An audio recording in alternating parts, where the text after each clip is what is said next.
Long hold for the lights to come on. Now they are on. Now they're out. Hold for them to come on. And a very slows attacking Toprak into turn 3 for the first time this race. Yeah, Toprak comes straight back underneath. I think it's in line into the next corner into turn 6. And the top riders is in 6th place. Redding is 7th. Look at the slide there for Toprak at the bottom of the Craig. Penalty for something that's happened earlier on in the something that happened, I guess, in through on Locatelli, and that's for 5th. Yeah, beautiful move from Scott. He got the slipstream of the R1 down the row, and obviously if you just get bumped up as Bassani goes Lowe's, that's a brave move from Bassani. Who will attack the number 22 Kawasaki of Alex Lowe's. Redding going with them as well.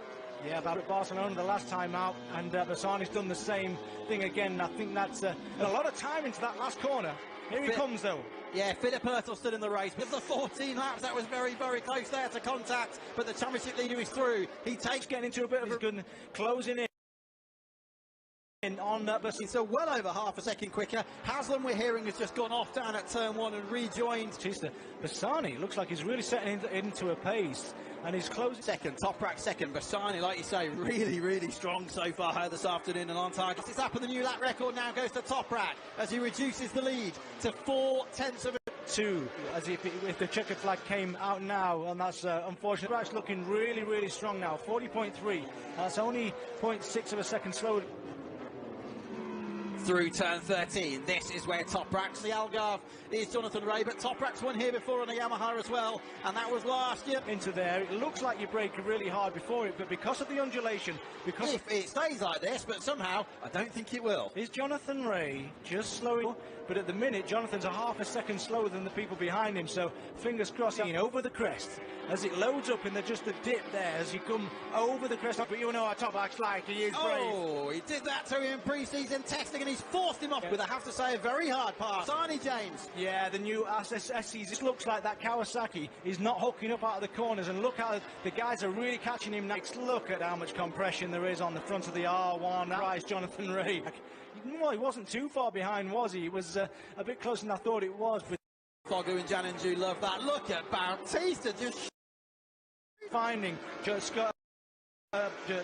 Jonathan Ray, he's going to have to ride slightly different with his pace, but he's not interfering with his pace at the minute. Bassani's got every chance of winning it. Close enough, you can see his pass here, but he wasn't quite close enough. But then next crossed the line, a reduced distance here after an accident earlier on in Supersport 300. That is in 15th place, but we're going to get a leader. This is great stuff. Turn 3, lap 8. Yes, this time he does. Start to claw the gap back to Jonathan Ray. I think he can.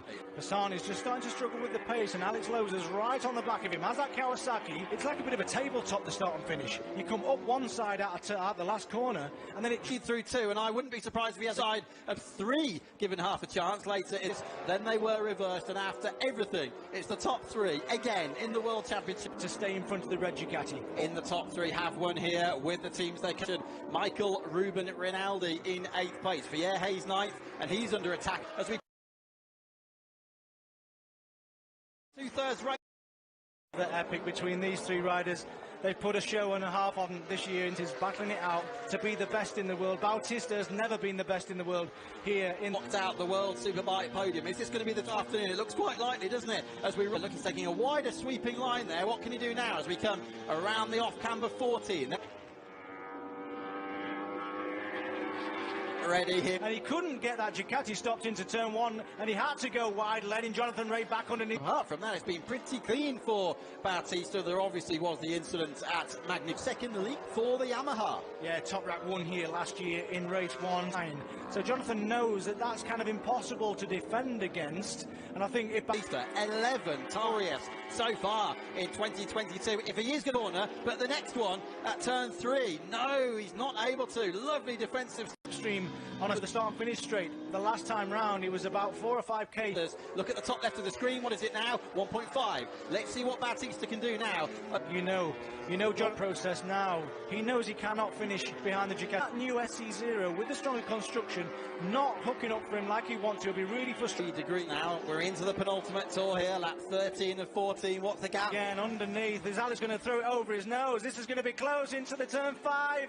Top left of the screen, it's back to 1.4. It is still 1.4. with flying past. This is turn 13. Really tricky, kind of flat corners you get on the throttle to. In the dip, Torres Gatioglu corner for the penultimate time. You'll see. Hasn't he? Down into turn 1 for the final time then in this race. Can he do what Ray tried to do? Behind, the gap at the front is 1 second, but surely, barring an error or a problem. He's not done, is he? I think he's going to have maybe a look at turn of Luca Myers on a repaired bike after a crash on Friday. That last corner, we have seen some slipstreaming here on the straight in the past. 0.9.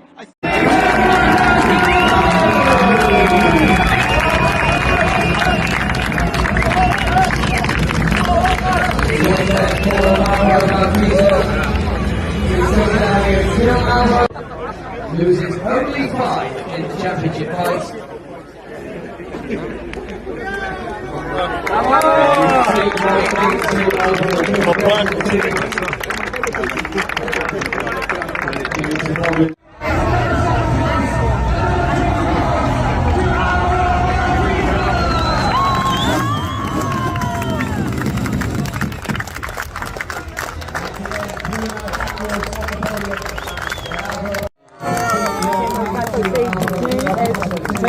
Ho mancato 6 tiri e le tira passare.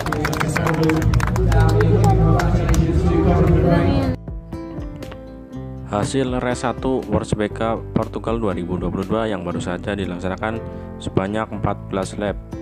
Yang pertama ada Toprak Razgatlioglu dari tim Yamaha. Yang kedua ada Alvaro Bautista dari tim Ducati. Yang ketiga ada Jonathan Rea dari tim Kawasaki. Yang keempat ada Axel Bassani dari tim Ducati Panigale. Yang kelima ada Alec Lowes dari tim Kawasaki. Yang keenam ada Locatelli atau Andrea Locatelli dari tim Yamaha.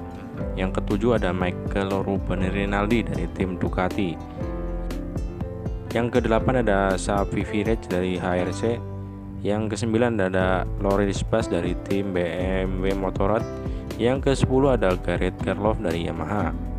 Itulah untuk 10 besar. Dan yang ke-11 ada Iker Lecuona dari tim HRC. Yang ke-12 ada Philip Otil dari tim Ducati Panigale. Yang ke-13 ada Lucas Mahias dari tim Kawasaki. Dan yang ke-14 ada Michael van der Mark dari tim BMW. Yang ke-15 ada Lovarti. Yang ke-16 ada Tamburini. Yang ke-17 ada Benardi. Yang ke-18 ada Scott Redding. Yang ke-19 ada Gagne. Yang ke-20 ada Marvin Fries. Oke, terima kasih sahabat sudah menyaksikan video ini. Untuk hasil race 1 WSBK Portugal 2022 dimenangkan oleh Toprak Razgatlioglu dari tim Yamaha Wetbricks, diikuti oleh Alvaro Bautista dari tim Ducati. Yang ketiga ada Jonathan Rea dari tim Kawasaki. Oke, tetap stay tune terus di channel saya, serta nyalakan loncengnya, dan jangan lupa subscribe agar tidak ketinggalan video terbaru dari channel saya. Nantikan untuk besok untuk Super Pole Race 2 dan hasil race 2 WSBK Portugal 2022. Terima kasih telah menonton video ini. Jangan lupa subscribe ya. Dan salam olahraga.